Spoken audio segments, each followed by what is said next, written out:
allocation. Nice. Is everyone fed and watered? Right, so we're going to get going. Welcome to the afternoon, and we have a cracking afternoon for you. Before this morning was good, great stuff. We're going to kick off, well, actually, just after our kick-off with our afternoon keynote, who is waiting virtually to speak with us. We're going to be having directly after that a plenary panel on looking at an issue that we talked about a little bit in a number of different sessions this morning. The shift, the semantic shift perhaps from safety to security in the AI governance conversation, and has it really been a shift, and what does that all mean? And we've got some great speakers looking at that. Then we've got more breakout sessions for you, particularly on participatory design and public engagement, so more workshops for you, and then I'll be back at the end to lead a panel discussion on looking into the future, looking into 2026. But before we get through all that, I am absolutely thrilled to be kicking off this afternoon with a fireside chat with Dr. Rumman Chowdhury of Human-Centered Innovation, in which we're going to be asking the question about what future are we really building. So this morning we talked a lot about 2025, we had a deep dive into AI assurance, we explored accountability, governance, in breakout sessions, we heard from responsible AI practitioners. This afternoon we're turning the focus to understanding the shifts, semantic shifts in the conversation, participatory design, public AI. But we really wanted to start this session, and we are absolutely thrilled to have Rumman with us. So without further ado, I'm going to ask Rumman to join us virtually, as if by magic, hopefully on many of our screens, but hopefully she can also hear us. Rumman, can you hear me? Yes, I can. Hi. Okay, can we turn her up a little bit so we can hear her? Okay, let's give Rumman a loud round of applause.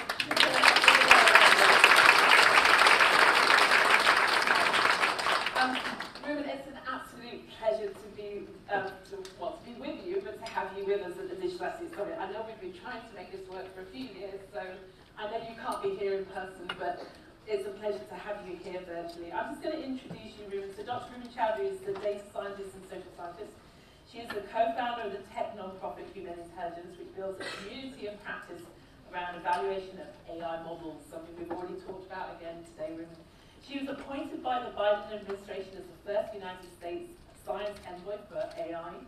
Dr. Chowdhury is also responsible AI fellow at Harvard University's Berkman Center for Internet Society, previously director of ML Ethics, Transparency and Accountability team at Twitter, as well as the global lead for responsible AI at Accenture's Applied Intelligence. She's named, and this list is amazing, one of Time's 100 most influential people in AI, BBC's 100 Women, Worthy Magazine's top 100, recognized as one of the Bay Area's top 40 under 40, and named as Forbes as one of the 5 who are shaping AI.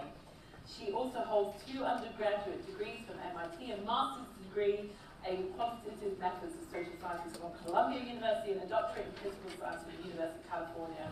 Wow, what a bio, and it's absolutely amazing to have you with us. So when we first started talking about having this fireside chat, we were talking about key themes being a digital transformation isn't just a technical challenge, but to be governed or a business tool to be optimized. AI, and we talked about this a bit already this morning, is a once-in-a-generation transformational force. It's reshaping how we live, how we work, how we think, how we create. We were talking earlier about even how we connect, and even what it means to be human. So I wanted to explore with you a little bit the current choices that we're making, and what does that mean in terms of the future that we're building. And how do we ensure AI amplifies rather than replaces human agency? And a key theme that we've had in the summit since 2017, when we first started this, of how do we keep human values at the core of AI development, adoption, and decision making. So with all that, let's start with a bit of a setting scene. Can you explain to us a little bit more about what does it mean to have human-centered innovation? And why is this question so important today that we talk about at the summit? Because obviously it's not a new issue, but why is it important that we keep it in mind today? Well, the most important thing is that generative AI and now increasingly agentic AI are doing more work essentially for us. So generative AI is very, very different from, let's say, a very targeted machine learning system which then still has to have its application used for some purpose.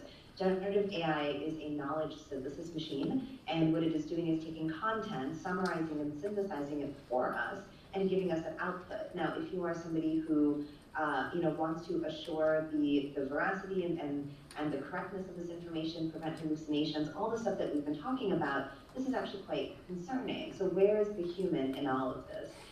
Also, as we shift towards more conversations about agentic AI, now these machines are not just feeding you back information. Now, theoretically, they would take action on your behalf. So what does it mean to explain your preferences so that a machine is able to execute on them? And in particular, one thing that I talk about quite a bit, because the most popular talk that I've been giving this year is on the future of work, the future of education. One of the things that people are quite concerned about thinking about is, where do human beings fit in? So while we've had many technological advances through history, AI, and particularly generative AI, has been the first time we have automated knowledge work. Generally, technological systems, every industrial revolution before now, has automated some sort of manual labor. So whether it's production of goods, and even the internet is the automation of information sharing, which would be quite manual, mailing a letter, having a phone call. But now we are automating knowledge work, which I think has led to people being very concerned about where human beings fit in. Thank you, Rue. That's really great scene setting, and it's making me think about the evolution of this conversation, because obviously a lot of the issues that we're talking about here at Summit and you talk about in your work are not new, right? We've been talking about this for a number of years, and we were reflecting this morning that we started the first summit in 2017, which feels a long time ago, but it really wasn't that long ago. And I know in 2018 you gave a TED talk on, which was titled Moral Outsourcing, Humanity in the Age of AI. And I just wondered, if you were to deliver that talk today with that title, what do you think has changed? What would you need to amend? Or perhaps what remains the same in terms of the message you were giving back in 2018? That's a great question. So my talk on moral outsourcing was at the time almost like a bit of an abstraction. It was this notion that the language we use about AI in 2018 was so strongly anthropomorphizing that literally in our language, how we construct sentences about AI, we were removing people. So the common headlines you'll see are, AI diagnoses disease better than a doctor, AI is replacing lawyers, AI is replacing teachers. And that language, I realized, was very sneaky, because what it did was it absolved developers of any sort of sins of their output by saying that by imparting intention and will onto AI systems in the context of the attendant. So for example, one of the headlines I use all the time I talk about is says, AI replacing teachers, are educators next in line for a robot takeover? That's a very violent visual, first of all. And second of all, it is imparting desire, will, agency, and action where humans actually take those actions. So at the time, again, it was a little bit more abstract. People didn't understand AI as well in 2018. Today, that topic comes up quite a bit because we are starting to see that manifest. And we're also seeing it manifest on both sides, where people actually believe this language of anthropomorphizing. And when we see things like AI psychosis occurring, in part it is because of the design decisions that have led people to believe AI is has intent, AI has free will, AI wants to do things and executes on it. When actually it is simple mimicry, it is design decisions. If I would think about that question today, the thing I would actually add would be to talk a little bit more about the design decisioning to guide people to think AI is alive and AI is making decisions, and not just talk about, well, the responsibility of the output should be on the developers who are making the decisions and people who are implementing the technology, rather than using this lazy anthropomorphic language that then again absolves them of the negative externality of the outcome. But also that how one of the byproducts that I didn't actually predict in 2018 is that this is leading people to believe that an AI is alive, and developing parasocial relationships with it.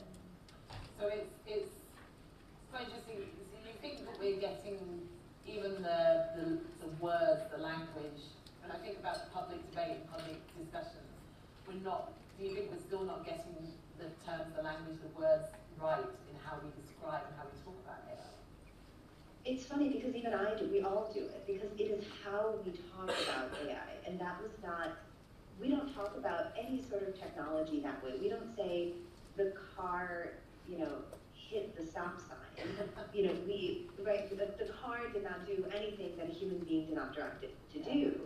And it's funny because you laugh, but then if I were to say, AI deleted a code base or AI discriminated against a population, that does not sound like an abnormal sentence. So like that is a shift in language about how we talk about AI. So importantly, the reason I raise this, and it's not really being nitpicky, so if, not to rehash the entire talk, but I draw on Hannah Arendt's Finality of Evil. And in the discussions of how, people who worked within the Nazi regime, like everyday people, justified their engagement with the regime by basically saying, like, I was just doing my job. Like, I'm just doing, like, I just signed papers. Like, yes, but you signed papers that led to very violent things happening. But they did not see their complicity. And I think this languaging about AI lets people feel relieved that they are not being complicit. That I didn't make this system harmful, biased, or racist. I'm just the engineer. I'm just a programmer. Interestingly, very soon after I gave that talk, that kind of a situation happened where an engineer there had been this group that was making, again, this was a machine learning system. This was like quote unquote AI, but not real AI, not Gen AI. They had built a machine learning, like a tech system that helped, this is the era of like people being really into trying to predict crime. And of course it is in the US, and of course it was of course it was going to be racist. And the engineer, when confronted with it, said, I don't know, I'm just the engineer. Oh yeah, but you're the guy that made it, right? You are here talking about a technology you built. How can you claim that you have no responsibility for the output? Again, because of this language that AI makes decisions, AI takes action, one can then say, I don't know, I'm just an engineer. I didn't make it do that. And in particular, because your summit is focused on responsible AI, this is very important in responsible AI. So in our world of practice, we're not dealing with malicious actors. The thing is, these people are not fundamentally evil. I think there is a cognitive dissonance, and it's the same kind of cognitive dissonance. Where these people are like, I'm doing my job, I'm a good person, I'm not out here saying, how do I oppress minorities, how do I introduce misogyny? And in fact, I even had a situation where the designer was a woman, the engineer was a woman, and they would be offended. They would say, well, I'm a woman, why would I create a sexist system? Real scenario that happened to me. And you have to explain, like, I am not passing judgment on you as a human. What I'm saying is the system that you have developed and because this is where this happens. And then you have to launch a conversation about unconscious bias, unintended consequences. So this is a very important conversation because we have to, again, especially in responsible AI, because nobody's saying you're a bad person. What we're saying is there are things that were overlooked. And I have to work with you have to work with me to fix those problems. But first realize that AI does not do anything that a human has not told it or designed it to do implicitly or explicitly. Yeah, thank you for that. Really fascinating. And thinking about then the concrete tools that can help those developers, help those at the coalface, as we say, to get this right, not to get this wrong. Red teaming, AI red teaming is definitely a continued area of interest for you. Can you explain a little bit about why this is such a valuable tool in terms of supporting innovation and supporting those doing that work? Yeah, so, oh, sorry, go ahead. No, just tell us about it on what you've launched to support, I think, red teaming's recognition and to drive momentum in that area, if that makes sense. Yeah, absolutely. One of the biggest revolutions that happened when Gen AI was introduced into the world was that for the first time, people could interact directly with an AI system. So before then, we had to abstractly explain what AI was and how it influenced our lives. And we had to have conversations about, well, banks are using it to decide if you get a loan, and it's being used to evaluate your resume. But it was very rare that a person had seen an AI in action, right? And again, it was difficult. So there were all these transparency tools that were budding famously in the UK. There was a really good one on insurance transparency that would use model weight, not model weights, values to show you what the influential factors were. Like that was so you needed to explain to people, whether computationally or just in words, anecdotally. What Gen AI did is it put it into anybody's hands. So anybody can then interact with it. And then they would start to say, like, hey, why am I seeing this problem? Like, this doesn't make sense, or that's not accurate, or wow, this is biased. I didn't have to do that work anymore. And then they start to ask the very natural question, which is, why am I not in that room? Which is great, because that's what we wanted people to get. What I also realized is that accessibility actually solves a problem for me. So we have been doing these programs called Bias Bounties since my time at Twitter, where we opened up code for people to evaluate and provide feedback on how models should be improved. And it was designed, modeled after bug bounty programs in cybersecurity, which are quite common. And then the number one question I would get before generative AI is, how can an everyday person, do you have to be a programmer? And I didn't know how to solve that. Gen AI solved that for us.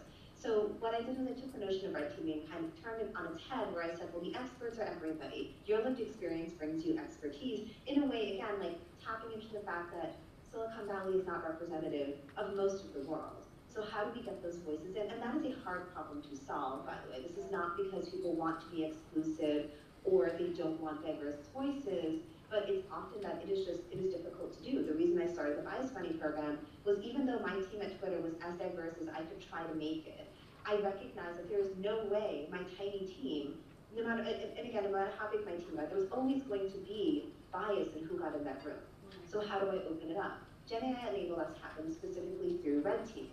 So now you can, so what red teaming does is it shapes, what I do with it is, I shape challenges and I shape these tests around individuals' lived experiences. We work with model owners to actually give them that feedback so models can be improved. Specifically on issues that tend to go underinvested in or under-resourced, like multilingual and multicultural bias, issues like intellectual property, scientific misinformation, and again, drawing from expert communities, individuals who know and understand the subject matter, not people who are necessarily programmers, because that prerequisite is different.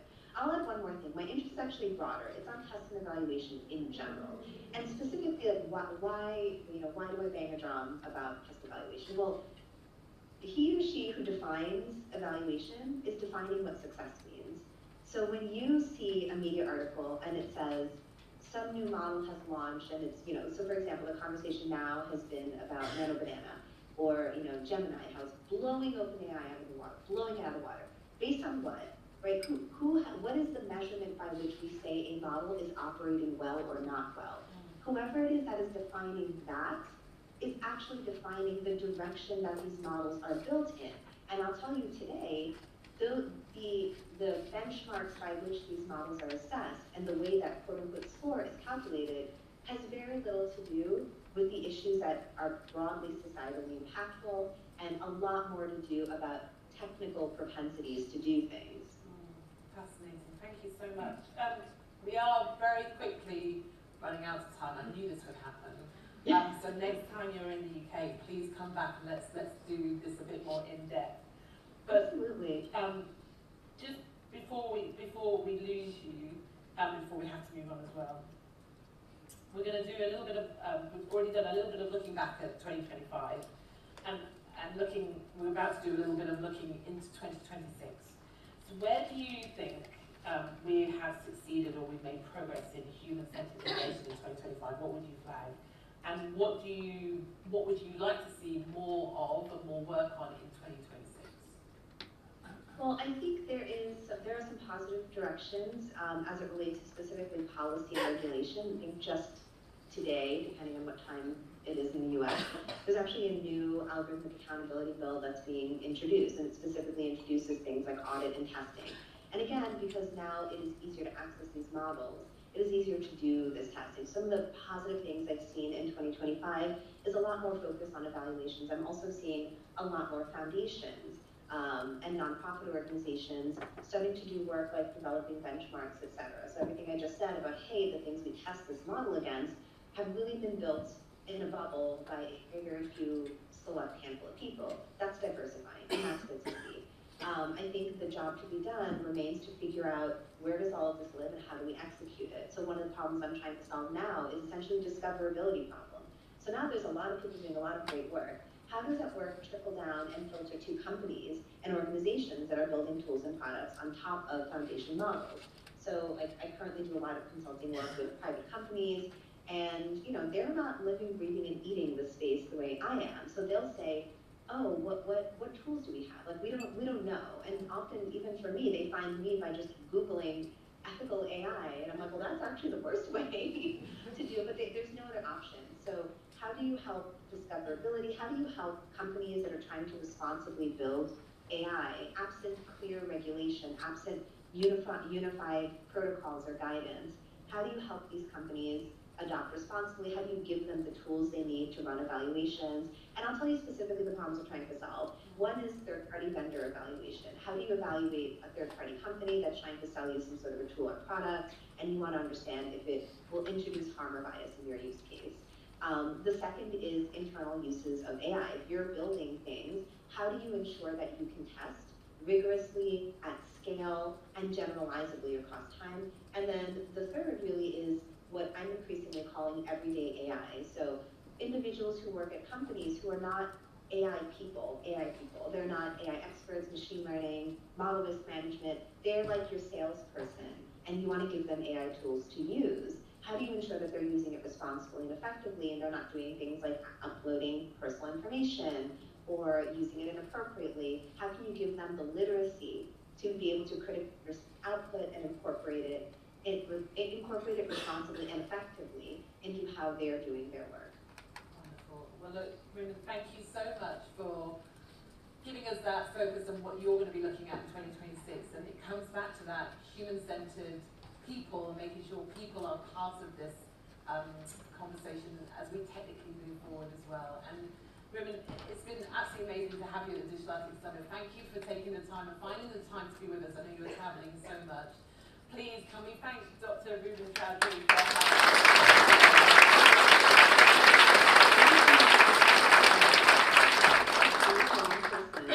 Oh, next time. We're getting you next time, Rumman. But thank you so much for being with us virtually, and have a good rest of your evening. Thank you so much. Thank you. Have a great summit. Bye. Wasn't that amazing? There's so much I wanted to ask her, so much we could have delved into. I promise we will try and get her here in person for the next summit. But we hope this gave you a bit of a shape of what are some of the issues we want to be focusing on this afternoon as well. So a bit of a shift.